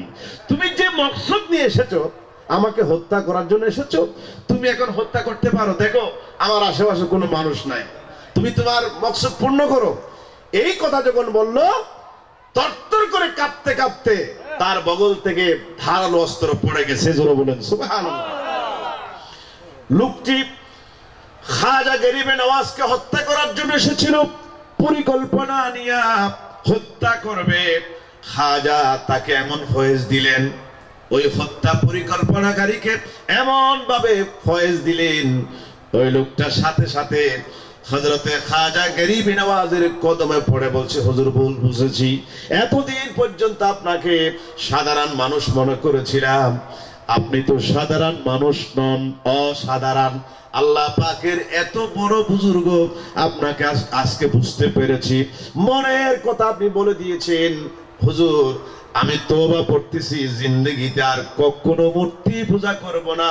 হিন্দু ধর্ম ছেড়ে আমি ইসলাম ধর্মে দীক্ষিত হয়ে গেলাম। পড়ে নিলাম লা ইলাহা ইল্লাল্লাহু মুহাম্মাদুর রাসূলুল্লাহ সাল্লাল্লাহু আলাইহি ওয়াসাল্লাম। হিন্দু, বৌদ্ধ, খ্রিস্টান মূর্তি পূজারী, আগুনের পূজারী, জানাকারী, চোর ডাকাত, বেনামাজি, বেরোজাদার, এদেরকে ধরে এনে নামাজের খাতারে দাঁড় করে দিয়েছেন যারা, তারা হচ্ছেন আল্লাহ পাকের আউলি کرامগণ। জোরে বলেন সুবহানাল্লাহ। আর একটু আস্তে করে বলেন। একজন ভাই প্রশ্ন করেছেন যে নাচ গান, মাজারে নাচ গান জায়েজ কিনা। একজন প্রশ্ন না, নাচ গান, হ্যাঁ উনি সুন্দর প্রশ্ন করেছেন। নাচ গান আসলে বর্তমানে খুব আফসোসের বিষয়। আমরা আহলে সুন্নাত ওয়াল জামাতে যারা বিশ্বাসী, আল্লাহর ওলিরা হক, ওলিদের কারামত হক, এবং ওলিদের মাজার জিয়ারত করা সুন্নত এবং মুস্তাহাব, সুবহানাল্লাহ বলেন। কিন্তু বাতিল ফেরকারা আজ আমাদেরকে মাজার পূজারী বলছে। আমরা কি মাজার পূজা করি? একটু বলেন না, মাজার পূজা করি? মাজার পূজা ইসলামের সাথে যারা বলে মাজার পূজা, এরাই মূলত পূজারী, ঠিক কিনা জোরে বলে? আমরা মাজার জিয়ারত করি, মাজার শব্দের অর্থ হচ্ছে জিয়ারত, জিয়ারত ঘা, জিয়ারত করবার জায়গা, আমরা সেখানে জিয়ারত করি, ঠিক কিনা জোরে বলে? ভাইরা আমার, এরপর আফসোসের বিষয়, অনেক মাজারের মধ্যে এমন আছে মানুষ জিয়ারত করতে আসে, আসার পর সেখানে বেপরদা কিছু নারী দেখা যায়, ঠিক কিনা? এই বেপরদার সাথে পর্দা রক্ষা করা ফরজ, জিয়ারত করা সুন্নাত মুস্তাহাব, আর পর্দা রক্ষা করা ফরজ। ফরজকে ডিঙ্গিয়া নফল কাজ করার জন্য ইসলাম বলে নাই, ঠিক কিনা? মহিলারা পর্দা যাবে, সেখানে পর্দা রক্ষা করে যাবে, পর্দা রক্ষা করা ফরজ মেনে জিয়ারত করতে যেতে পারবে, ঠিক কিনা জোরে বলে? এবং অবৈধ নাচ গান বেহায়াপনার সাথে ইসলামের সুন্নিয়তের প্রকৃত ওলিদের কোন সম্পর্ক নাই, ঠিক কিনা? আজকে হযরত মহিউদ্দিন শাহ রহমাতুল্লাহের মাজার থেকে শিক্ষা গ্রহণ করতে হবে। অনেক মাজার এরকম আছে, বার্ষিক উরুস শরীফে মহিলা নারী গায়িকা আনার পর, ওই মমতাজ 12 কত নায়িকা ঠায়িকা আনার পর তারপরে আপনার নাচ গান করবে, ভাইপনা করবে। এটা তো ফরজকে জবাই করে দিচ্ছেন আপনি, ঠিক কিনা জোরে বলেন? আজকে আমরা শিখতে পাই, জামিয়া আহমদিয়া সুন্নিয়া আলিয়া দরবারে শ্রীকোট শরীফ থেকে শিখতে পাই, আমরা শেরে বাংলা হুজুরের মাজার শরীফ থেকে শিখতে পাই, আমরা শিখতে পাই হযরত মহিউদ্দিন শাহ রহমাতুল্লাহের মাজার শরীফ শিখতে পাই বার্ষিক উরুস শরীফ কিভাবে করতে হয়, ফাতিহা কিভাবে করতে হয়। এখানে নাচ গানের কোনো ব্যবস্থা গ্রহণ করা হয় নাই, এখানে কোরআন সুন্নাহ মোতাবেক বার্ষিক উরুস শরীফের ব্যবস্থা গ্রহণ করা হয়েছে, ঠিক কিনা জোরে বলেন? আরেকটু জোরে বলেন, ঠিক কিনা? কিছু কিছু মাদারের কারণে বেশরাফ শরীয়তের খেলাফ কর্মকাণ্ড করার কারণে, নারীদের নাচ গানের কারণে বাতিল ফেরকারা সুন্নিয়তের বদনাম করার, সমালোচনা করার কিছু সুযোগ সৃষ্টি হচ্ছে, ঠিক কিনা? আমাদেরকে সচেতন হতে হবে, এখন সচেতন হওয়ার যুগ ভাই, ঠিক কিনা? এই হক দল, আমরা তো যেমন ছিলাম তেমন আছি, তেমন থাকবো। সেই থেকে শুরু করে 1500 বছর আগে মিলাদ কিয়াম ছিল, আছে, থাকবে। আর বাতিল ফেরকারা তারা কিছুক্ষণ সময় আগে বলেছিল মিলাদ শরীফ এটা কোথাও নাই, হাদিসে নাই, কোরআনে নাই, এখন আবার ঈদে মিলাদুন্নবী তারাও করতেছে। তাদের রূপ পাল্টায়, আহলে সুন্নাত ওয়াল জামাতের রূপ পাল্টায় না, ঠিক কিনা? যেমন ছিল তেমন থাকবে কিয়ামত পর্যন্ত। আমরা জশ্নে জুলুসের পক্ষে, ঠিক কিনা? যারা জশ্নে জুলুস শিরিক বেদাতের ফতোয়া দিয়েছে, এরা কোরআন হাদিস জানে না, বুঝে না, মানে না। কোরআন হাদিসে আছে আল্লাহ রাব্বুল আলামিন বলেছেন আমার হাবিব হচ্ছেন পৃথিবীর শ্রেষ্ঠ নিয়ামত, এই নিয়ামত পাওয়ার পর বান্দারা যাতে আনন্দের মিছিল করে, ওই মিছিলের নাম জশ্নে জুলুসে ঈদে মিলাদুন নবী সাল্লাল্লাহু আলাইহি ওয়াসাল্লাম।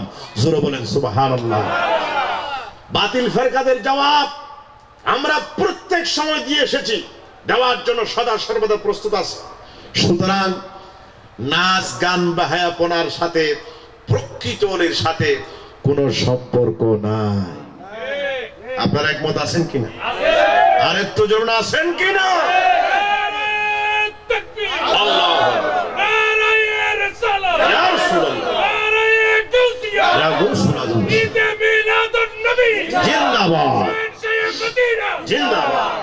আমিন বলেন, আরো জোরে বলেন।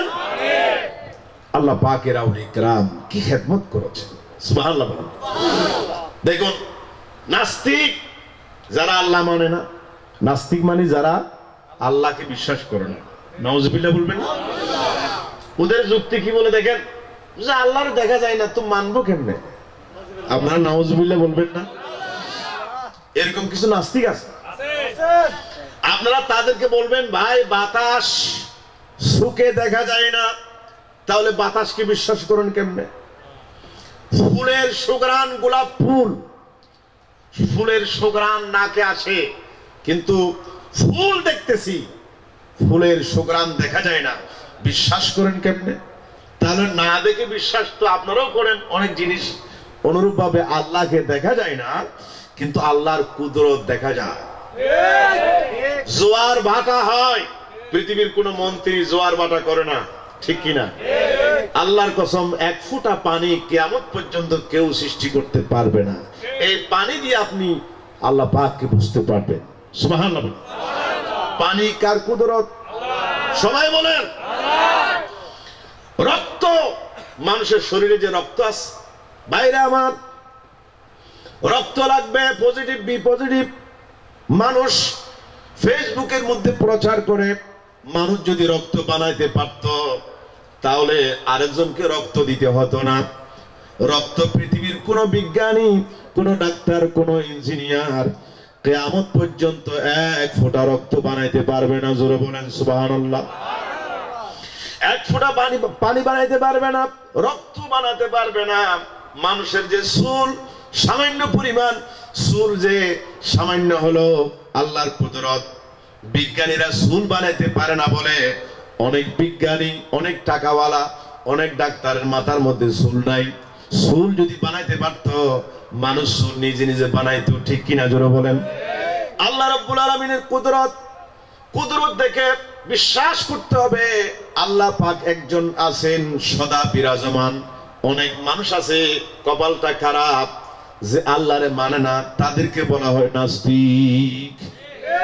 এরকম একজন নাস্তিকের সাথে ইমামে আজম ইমাম আবু হানিফা রাহমাতুল্লাহ আলাইহি একটা তর্ক হলো, মুনাজারা হলো, তর্কযুদ্ধ হলো। দেখেন, আল্লাহ আছে আল্লাহ নাই, এই বিষয়ের উপরে তর্ক হবে। নাস্তিক বলছে আল্লাহ নাই, প্রমাণ করব। নাউজুবিল্লাহ বলেন। ইমামে আজম বাঘের মতো চিৎকার দিলেন, আমি প্রমাণ করব আল্লাহ আছে। সুবহানাল্লাহ বলেন। সময় হলো, তারিখ হলো, স্থান নির্ধারণ করা হলো, অমুক সময় অমুক মাঠে মুনাজারা হবে, তর্কযুদ্ধ হবে। হাজার মানুষ উপস্থিত হয়ে গেছে। নাস্তিক সময় মতো উপস্থিত।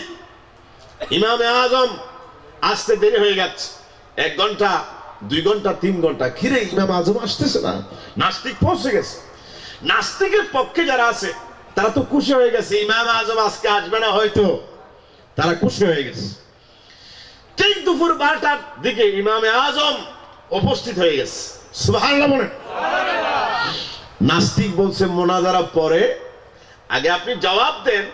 মুনাজারার সময় ছিল 10টা বাজে, আপনি এসেছেন 12টা বাজে, সময় কাল কেমন করেছেন, লেট হয়েছে কেন?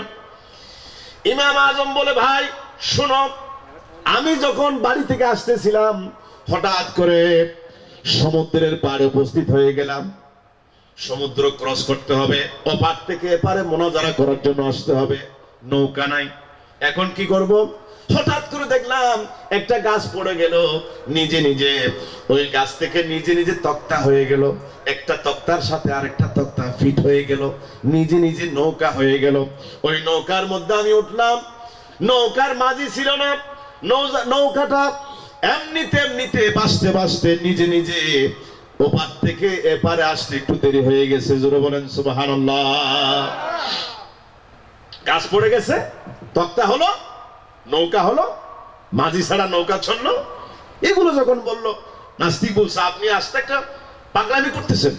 আপনি, আমি শুনেছি অনেক বড় ইমাম, ইমামে আজম, অনেক বড় হিকমতওয়ালা, বিজ্ঞানওয়ালা, বড় আল্লামা, বড় মুফতি, তো আপনি এই পর্যন্ত যা কিছু বলতেছেন এগুলো কেমনে হয়? যে মিস্ত্রি ছাড়া নৌকা কেমনে হবে, মানুষ ছাড়া গাছ কেমনে পড়বে, মাঝি ছাড়া নৌকা কেমনে চালাবে? ইমামে আজম বলছে ঠিক আছে, আপনার সাথে আমার মুনাজারা শেষ। বলছে কি, শুরু হয় নাই, শেষ কেমনে হবে? বলছে ভাই একটু চিন্তা করেন, সামান্য একটা নৌকা চালাতে যদি একজন মাঝি লাগে, একটা নৌকা বানাতে যদি মিস্ত্রি লাগে, এই বিরাট 7 আসমান 7 জমিন বানাতে, পৃথিবী চলাত, আপনার ঘুরাতে ফিরাতে, পৃথিবীর অস্তিত্ব আনতে, আপনার সূর্যের উদয়স্ত, জোয়ার ভাটা, এগুলোর জন্য অবশ্যই কেউ আছেন, তিনি হচ্ছেন আল্লাহ রাব্বুল আলামিন। জোরে বলেন সুবহানাল্লাহ। এমনি এমনি তো কিছু হয় নাই, স্রষ্টা তো আছে। নাস্তিক বলছে ভাই আমি বুঝতে পেরেছি, এতদিন পর্যন্ত আল্লাহকে মানি নাই, আল্লাহ নাই বলেছি, আপনি তো আমাকে যুক্তি দিয়ে বুঝিয়ে দিলেন, অবশ্যই অবশ্যই আল্লাহ পাক আছেন। তিনি সাথে সাথে ইমাম আজমের কদম পড়ে গেছেন, আর পড়ে নিয়েছেন লা ইলাহা ইল্লাল্লাহু মুহাম্মাদুর রাসূলুল্লাহ। একটু জিকির করেন লা ইলাহা লা ইলাহা লা ইলাহা লা ইলাহা ইল্লাল্লাহু মুহাম্মাদুর রাসূলুল্লাহ সাল্লাল্লাহু। আল্লাহর আউলি کرامগণ নাস্তিককে আস্তিক বানিয়েছেন, সুবহানাল্লাহ। সুরকে আবেদ বানিয়েছেন, সুবহানাল্লাহ। বেনামাজিকে নামাজি বানিয়েছে, জেনাকুরকে নামাজি বানিয়ে দিয়েছে। বিভিন্ন চ্যানেলের মধ্যে যখন আপনারা দেখবেন ৬০ জন বুদ্ধিজীবী আর একজন ছোট্ট সাইজের হুজুর, ঠিক কিনা? বুদ্ধিজীবী কিন্তু চতুর্দিকে বসে থাকে, মাঝখানে একজন হুজুর থাকে, যুক্তি দিয়ে ইসলামের বিরুদ্ধে কথা বলতে চেষ্টা করে, ঠিক কিনা? জুড়ে বলেন, আওয়াজ দেন, ঠিক কিনা? সেরকম একজন বুদ্ধিজীবী নারে তাকবীর পড়েছিলেন সুখ্যাত বক্তা, প্রসিদ্ধ মুফাসসির। চট্টগ্রাম বা চট্টগ্রামের বাইরে বিভিন্ন প্রোগ্রাম করতে বর্তমানে দেখা যাচ্ছে। আল্লাহ কবুল করুক। আর একটু জোরে বলেন। কিন্তু ছোট ভাই আমাকে ভুলে গেছে, কেন ভুলে গেছে আমি জানি না। আমিন বলেন, আরো জোরে বলেন। অল্প কিছুক্ষণ পর আলোচনা করবে। তো আমার শেষ কথা হচ্ছে, নাস্তিকদেরকে পর্যন্ত আস্তিক বানান আল্লাহ রাব্বুল আলামিনের আউলিয়া کرامগণ। জোরে বলেন সুবহানাল্লাহ। আর একটু আস্তে করে বলেন। এরকম একজন বিশিষ্ট পণ্ডিত, আমার ভাইরা বুদ্ধিজীবী, খলিফার দরবারে পণ্ডিতগিরি দেখাচ্ছে, বাহাদুরি দেখাচ্ছে, এলেমের বাহাদুরি। বলছে আমি এমন ৩টা প্রশ্ন জানি যে প্রশ্নের উত্তর এই আপনার ইরাকের মধ্যে কেউ দিতে পারবে না। একজন পণ্ডিত বাদশা বলছে এরকম পণ্ডিত তো আমি চোখে দেখি না, খুব আশ্চর্য। ঠিক আছে তুমি বসো বসো। তার দরবারে বসালেন এবং ইরাকের বড় বড় আলেম, মুফতি, মুহাদ্দিস সবাইকে এক জায়গায় করলেন। বলছে ঠিক আছে আপনার প্রশ্ন শুরু করো।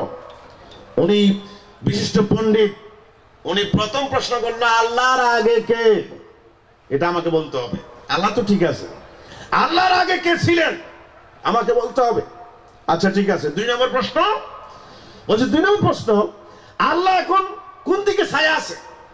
আল্লাহ এখন কোন দিকে থাকাচ্ছে, কোন দিকে ছায়া আছে? আচ্ছা ৩ নম্বর প্রশ্ন আল্লাহ এখন কি করছে? এই ৩টা প্রশ্নের উত্তর কেউ দিতে পারবে না। ইমামে আজম দাঁড়িয়ে গেছে, বলছে আমি দিতে পারবো। জোরে বলেন সুবহানাল্লাহ। আর একটু জোরে বলুন। কিন্তু দিবতে তার শর্ত আছে। আপনি মঞ্চে চেয়ারে বসে প্রশ্ন করেছেন, আমরা প্যান্ডেলের নিচে বসে প্রশ্ন শুনেছি শ্রোতা। এখন আমি উত্তর দেব, আপনি নিচে নামেন, আমি চেয়ারে বসবো, তারপর উত্তর। সুবহানাল্লাহ। আচ্ছা ঠিক আছে, আপনি যখন বলছেন আমি নিচে নামে গেলাম। ইমামে আজম মঞ্চে বসলেন, বললেন তোমার প্রশ্ন আবার শুরু করো। বলছে আল্লাহর আগে কে? ইমাম আজম বলছে দাঁড়াও, তুমি ১ থেকে ১০ পর্যন্ত গুনো। বলছে ১, ২, ৩, ৪, ৫, ৬, ৭, ৮, ৯, ১০। ইমাম আজম বলছে উল্টায় আসো, ১০ থেকে আবার এদিকে আসো। উনি বলছে ১০ নয়, ৮, ৭, ৬, ৫, ৭, তারপরে কি ৩, ২, ১। থামে গেছে কেন? ১-এর আগে কি? বলছে ১-এর আগে আবার কিছু হয় নাকি? ইমামে আজম বলছে আল্লাহর আগে কেউ নাই, এই সামান্য সংখ্যার আগে যেমন কিছু নাই। আল্লাহর পরে সব, আল্লাহ সব সৃষ্টি করেছেন। চন্দ্র বানাইছেন, সূর্য বানাইছেন, সৌররাজি বানালেন, ৭ আসমান ৭ জমিন আল্লাহ রাব্বুল আলামিন সৃষ্টি করেছেন। আল্লাহর আগে কেউ নাই। জোরে বলেন সুবহানাল্লাহ। ১-এর আগে যেমন কিছু নাই, আল্লাহর আগে কুল হুয়াল্লাহু আহাদ, আল্লাহ এক, একক। জোরে বলেন সুবহানাল্লাহ।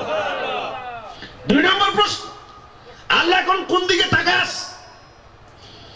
ইমামে আজম বলছে ভাই আমার জন্য একটা মোমবাতি নিয়ে আস। মোমবাতি আনা হলো। ওই পণ্ডিতকে বললো এই মোমবাতিতে একটু আলো জ্বালায় দাও। আলো জ্বালায় দেওয়া হচ্ছে।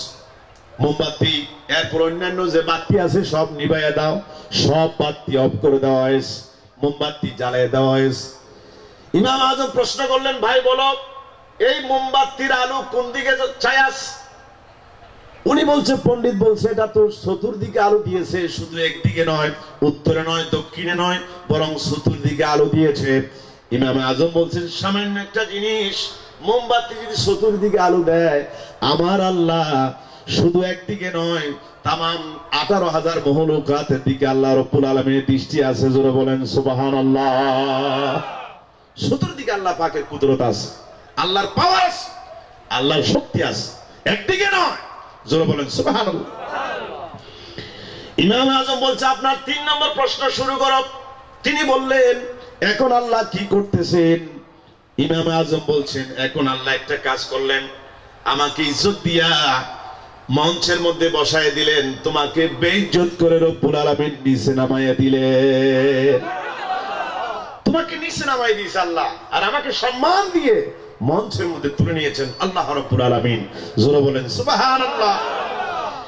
এই 3টা প্রশ্নের উত্তর পাওয়ার পর পণ্ডিত তার পণ্ডিতগিরি ছেড়ে দিয়া তওবা করে ইমামে আজমের কদম পড়ে হাঁটি একজন পাক্কা মুমিন হয়ে গিয়েছিলেন। জোরে বলেন সুবহানাল্লাহ। নাস্তিকদেরকে আস্তিক বানান আল্লাহ পাকের আউলিয়া কিরামগণ, পণ্ডিত বুদ্ধিজীবীদেরকে তাদের বুদ্ধি ছেড়ে দিয়া ইসলামের দিকে, সুন্নিয়তের দিকে, সঠিক জ্ঞানের দিকে ফিরিয়ে আনেন আল্লাহ পাকের আউলিয়া কিরামগণ। জোরে বলেন সুবহানাল্লাহ। আমার শেষ কথা এখানে দেখেন ভাইরা আমার, আজকে এই ইসলামের রাস্তা, সুন্নিয়তের রাস্তা, যদি প্রকৃত রাস্তা আমরা দেখতে চাই, বুঝতে চাই, আল্লাহ পাকের আউলিয়া কিরামের রাস্তা ছাড়া বিকল্প কোনো রাস্তা নাই। আল্লাহ পাক তাই কোরআন শরীফের জায়গায় জায়গায় আউলিয়া কিরামদের কথা বলেছেন। জোরে বলেন সুবহানাল্লাহ। আর একটু জোরে বলেন না। আজকে জাহেদ কাদেরী যিনি এসেছেন, উনি তো ভালো মানের একজন বক্তা, উনি আপনাদেরকে বাকি আলোচনা করবেন। ইসলাম প্রচারে আউলিয়া কিরামদের আলোচনা, আউলিয়া কিরামদের ভূমিকা, এটা অনেক লম্বা একটা আলোচনা। যেহেতু আমার আরেকটা প্রোগ্রাম আছে, আমি সেদিকে চলে যাব। যারা এখনো আসেন নাই আপনাদেরকে আমি দাওয়াত দিচ্ছি, এবং আজকের মাহফিল সফল হোক, সার্থক হোক, এ আশা করছি। আল্লাহুম্মা আমিন। আসসালাতু ওয়াসসালামু আলাইকা ইয়া রাসূলুল্লাহ, আসসালাতু ওয়াসসালামু আলাইকা ইয়া হাবিবাল্লাহ, আসসালাতু ওয়াসসালামু আলাইকা ইয়া রাহমাতাল লিল আলামিন। রব্বানা যালামনা আনফুসানা ওয়া ইন লাম তাগফির লানা ওয়া তারহামনা লানাকুনান্না মিনাল খাসিরিন। রব্বানা লা তুযিগ কুলুবানা বা'দা ইয হাদাইতানা ওয়া হাব লানা মিন লাদুনকা রাহমা ইন্নাকা আনতাল ওয়াহ্হাব। রব্বিরহামহুমা কামা রাব্বায়ানি সগীরা, রব্বিরহামহুমা কামা রাব্বায়ানি সগীরা। রব্বুল আলামিন হযরতে মহিউদ্দিন শাহ রাহমাতুল্লাহর বার্ষিক ফাতিহা শরীফ, 19,000 নবী রাসূল পয়গম্বর সকলের আপন আপন মাজারে পাকে সওয়াব পৌঁছায়া দাও। কোটি কোটি কোটি কোটি আউলিয়া কিরাম, গোস কুতুব আবদাল, বিশেষ করে হযরতে মহিউদ্দিন শাহ রাহমাতুল্লাহ আলাইহি, আল্লাহ সৈয়দ আহমদ শাস্ত্রী কোট হুজুর কেবলা, তেউশাদ হুজুর কেবলা, আলা হযরত ফাদলে বেনবী মুফতি আহমদ ইয়ারকান নবী শেরে বাংলা হুজুর মেজবানের হুজুর কেবলা, বিশেষ করে হযরতে মহিউদ্দিন শাহ রহমতুল্লাহ আলাইহির মাজারে পাকে আল্লাহ সওয়াব পৌঁছায়া দাও। আল্লাহ কিরি ফরিয়াদ, এই কঠিন মুসিবতের সময় চতুর্দিকে আল্লাহ করোনা ভাইরাসে আক্রান্ত অনেক বান্দা দোয়া চায়, ফরিয়াদ করে, আল্লাহ আমাদেরকে তুমি আসমানের গজব, জমিনের গজব, করোনা ভাইরাস থেকে হেফাজত করো রব্বুল আলামিন। একজন মহিলা মুসাম্মদ ইসমতারা বেগম ছেলের জন্য দোয়া চেয়েছেন, সংসারের সুখ শান্তির জন্য দোয়া চেয়েছেন। আল্লাহ যাদের সংসার, সুবহানা রাব্বিকা রাব্বিল ইজ্জাতি আম্মা ইয়াসিফুন ওয়া সালামুন আলাল মুরসালিন ওয়ালহামদুলিল্লাহি রাব্বিল আলামিন। আল্লাহুম্মা ইজআল আখিরা কালামিনা ইনদাল মাউত শাহাদাতান লা ইলাহা ইল্লাল্লাহু মুহাম্মাদুর রাসূলুল্লাহ সাল্লাল্লাহু আলাইহি